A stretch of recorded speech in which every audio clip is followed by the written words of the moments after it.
you all the exam entries for the Indian Navy. So it is conducted by UPSC twice a year in the months of April and September. For this examination, applications from both male and female candidates are invited. Female candidates are recently being permitted to sit in this examination. Okay.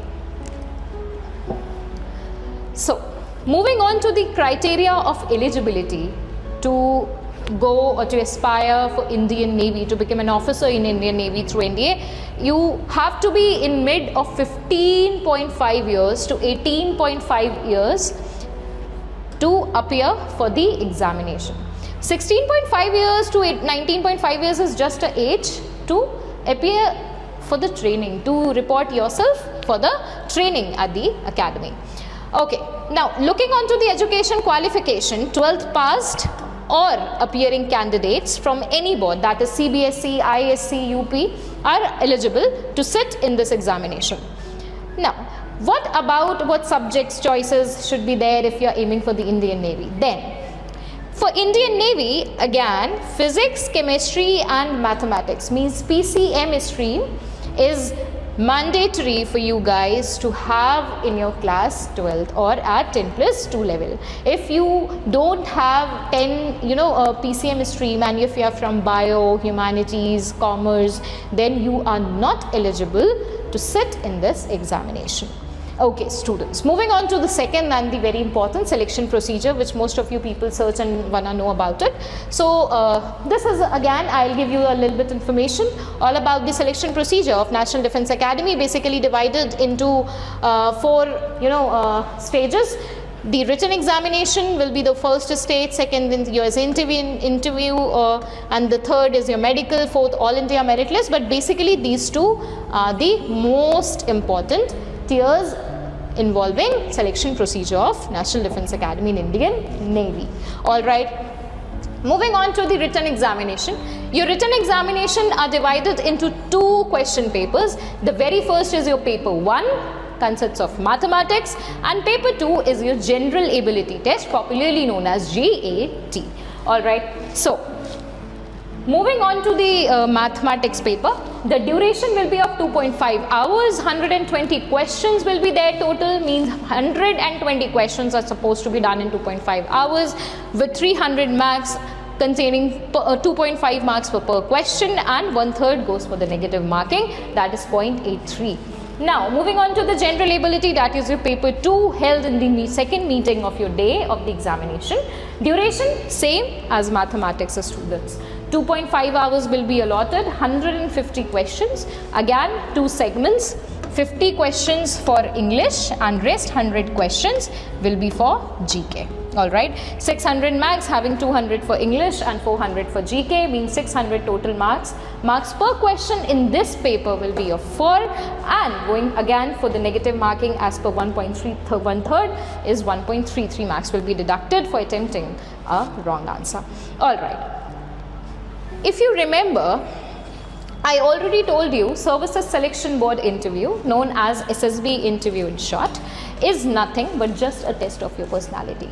Test of your personality involving 3 main domains: your thought, mansa, your speech, vacha, and your action, karma.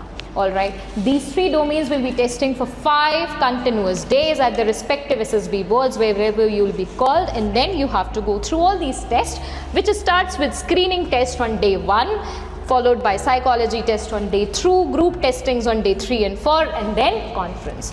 Conference students will be your final result day, means on this day you will get to know whether you are finally selected, you cleared your SSB interview or not. The selected candidates, or they in the SSB it is known as recommended candidates, will go for all the medical formalities put by the NDA or by the board of the examination which conducts it, and then you have to wait for the All India merit list. Seeing your name on the All India merit list, your journey starts at National Defence Academy for 3 years, Khadakwasla, Pune, and 1 year completing the training of 3 years will be Indian Naval Academy, AG, Mala. Alright. So this was all about National Defence Academy. I tried to explain each and everything which you guys should know about National Defence Academy. Moving on to the second section of the entry, that is graduate entries. Look, I am explaining graduate entries and further I'll be explaining you the direct SSB entries just for the sake of your knowledge, alright. You should know about it, what are the entries. If you're not eligible for NDA, then you should not lose any kind of hope, you are still eligible to sit in the examinations. Moving on to the graduate entries, the very first and the most important is Combined Defence Services, popularly known as CDS, which is same as NDA, conducted by Union Public Selection Commission, UPSC, twice a year. Now, applications are invited only from the male aspirants. Female are not eligible to sit in examination of CDS if they are aiming for Indian Naval Academy or Indian Navy. This exam is also students conducted twice a year in the months of April and September. Okay. So, moving on to the criteria of eligibility, looking on to the age first. For the Indian Naval Academy students, unmarried male candidates born not earlier than 2nd July 1999 and later than 1st July 2004. This date of birth I have mentioned of the recent notification that is available. So means you have to in mid of 20 years to 24 years. Then you are eligible to sit in this examination. Moving on to the educational qualification, I already mentioned you earlier also, PCM in your 12th, grade 12 or at 10+2 level is mandatory, and then degree in engineering from a recognized university. It could be your bachelor's in engineering or your bachelor's in technology. Alright? Okay. Now, moving on to the selection procedure. I have already mentioned you, look, like the base in any of the examinations for the officer entries in Indian Navy involves majorly two tiers of the examination. The first is your written exam and the second is your SSB interview, followed by the medical formalities. After clearing your interview, only the shortlisted candidates will be asked to go for the medical formalities, and then you have to wait for the All India merit list. Alright, moving on to the tier 1, the most important, the entrance examination for Combined Defence Services, Indian Navy, involves 3 papers. Alright, the very first paper conducted in the first meeting of your day is of English. The second is your GK, general knowledge, and the third is your paper 3rd conducted in the 3rd meeting of your day is mathematics. Alright, so all these 3 papers have one thing in common, that the duration allotted to complete the question paper is just 2 hours. Number of questions for English and general knowledge will be 120, but for maths 20 less, means only 100 questions you have to attempt in 2 hours. Marks same for all these 3 question papers, 100 marks will be there.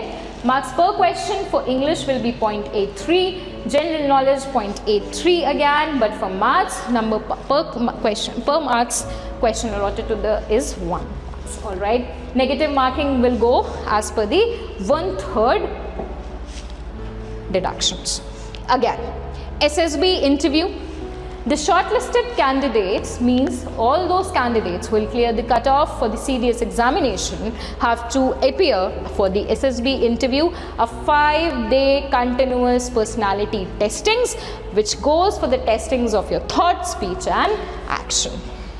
Students, if you cleared your conference, means if you got recommended in your SSB board, you have to go for the medical formalities as per the guidelines, as per the regulations, and then you have to wait for the All India merit list, and then your journey starts for training at Indian Naval Academy, AG Mala.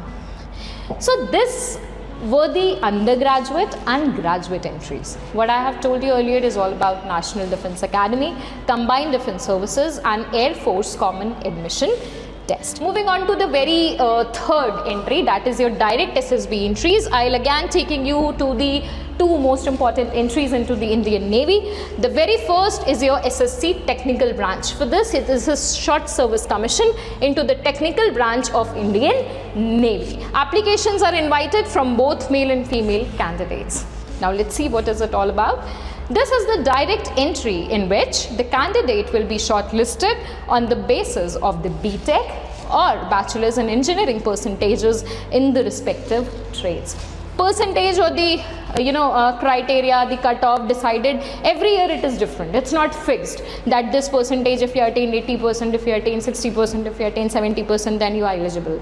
You can fill the form if you're having some particular kind of percentage in your BTech and BE, but the cutoff is different every year. Okay, looking on to the eligibility criteria, not more than 20 years, not less than 20 years, and not more than 27-year male and female candidates are eligible to appear in this SSC technical entry. Okay, education qualification, you already must got an idea from this. A candidate with Bachelor of Engineering, BE and BTech, or appearing in final years of both of these degrees can apply for this examination. All right, so candidates who meet the eligibility criteria, means the set cutoff of the percentage in BE and BTech, have asked to report for their SSB interview. SSB interview, I already told you the complete procedure of 5 days. Then the shortlisted candidate goes for the medical things, and then the All India merit list. Okay, so the education entry. If you aspire to teach the candidates going for the BTech training at Indian Naval Academy, AG Mala, or any of the Indian Naval Academy's training programs, then this entry is free.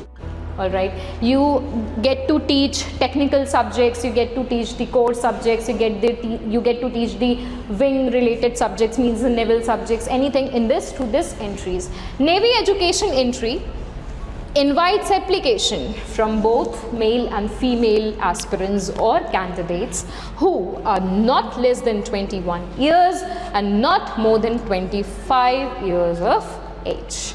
All right. Looking to the education qualification, students, master's degree with 60% max in physics with mathematics in BSc. Means if you're having the degree of BSc, then it should be having physics and maths, or then maths with physics, and then chemistry and physics if you're pursuing. Basically PCM, BSc in PCM is mandatory for this. Now, computer application or computer science, physics or mathematics at graduation level, you can have both of these subjects apart from PCM if you having any of the degree like that. Meteorology, oceanography, atmospheric science, these are the degrees invited just because if you're teaching the wing related subject, if you're teaching the BTech cadets going through NDA entries, going through serious entries into the Indian Naval Academy. All right. Okay, but BTech 60% max, I already mentioned over here. So this was all about the entry scopes, the examination which you can go through in the Indian Navy through all these examinations. All I have taught you about National Defence Academy, Combined Defence Services. I have told you about the Navy education entry, SSC Tech. So this was all you guys should know about. Alright, so the career which is very honorable, adventurous, exciting is waiting for you. Indian Navy have been different since ages. Jai Hind, thank you.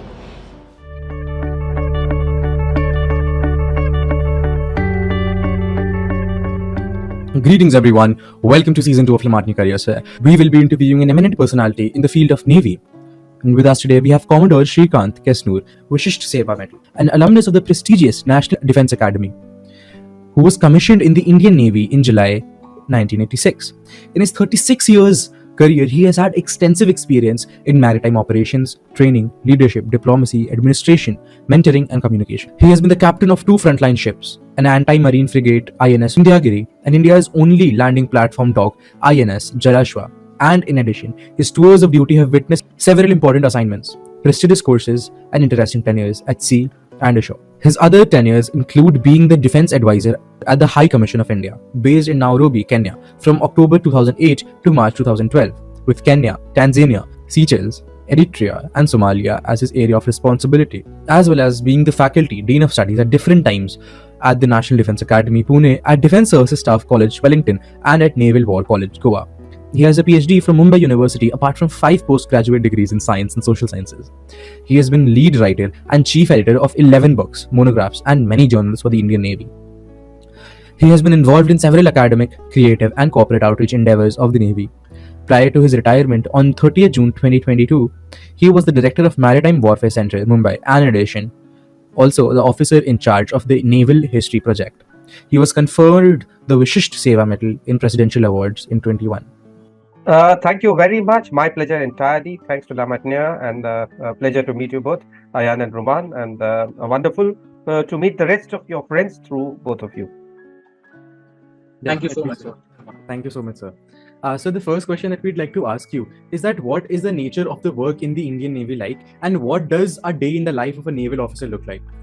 In itself, this can lead to lots of answers. It's a fairly, let's say, complex question, because Indian Navy is huge, and depending upon which branch, whether you're serving on a ship or ashore, at what level, are you an admiral, are you a lieutenant, are you an officer, are you a sailor, which is your branch, which is your specialization. I mean, you must imagine the Navy to be like a super big city, or a hospital or something, where different people have different sort of jobs, and perhaps if you take an equivalent to a hospital, an anesthesiologist is doing something different from a nurse, who's doing something from a medical administrator, to doing something different from a paramedic and a surgeon, and so on. But let me see if I can sort of try and place that in the context of a ship, which is in many ways the central functioning organization of the Navy. So usually Indian Navy's ships, particularly the big ships, even the smaller ones, sail a lot, which means that typically when they are operational, they tend to be out for a huge amount of time. Maybe not continuously, you come back and go out because there are operations that you need to do, but they're mostly putting in, say, something like 200 days at sea or something like that in a year. And therefore, and the rest of the time in harbor too is busy. So if you were to take the ship as a measure of a Navy's working unit, it is typically a very busy day. It starts very early. You want to maximize on your time, your operational time, to do things at sea. And most importantly, you must remember that the only way to be sort of prevent a war is to be always prepared for it. Now, this seems like a contradiction, but the only way to prevent a war is to be prepared for it. And the only way to be prepared is to constantly train. Therefore, what a Navy does in peacetime is to replicate what it might do in wartime, which means that we practice for war at all times. If you ask a single line sentence, what does the Navy do in peacetime? We prepare for war at all times, which means we fly, we dive, we sail, we do submarine operations, we do other exercises, we do exercises in harbor, we do mental sort of, what are called table board exercises in terms of board gaming.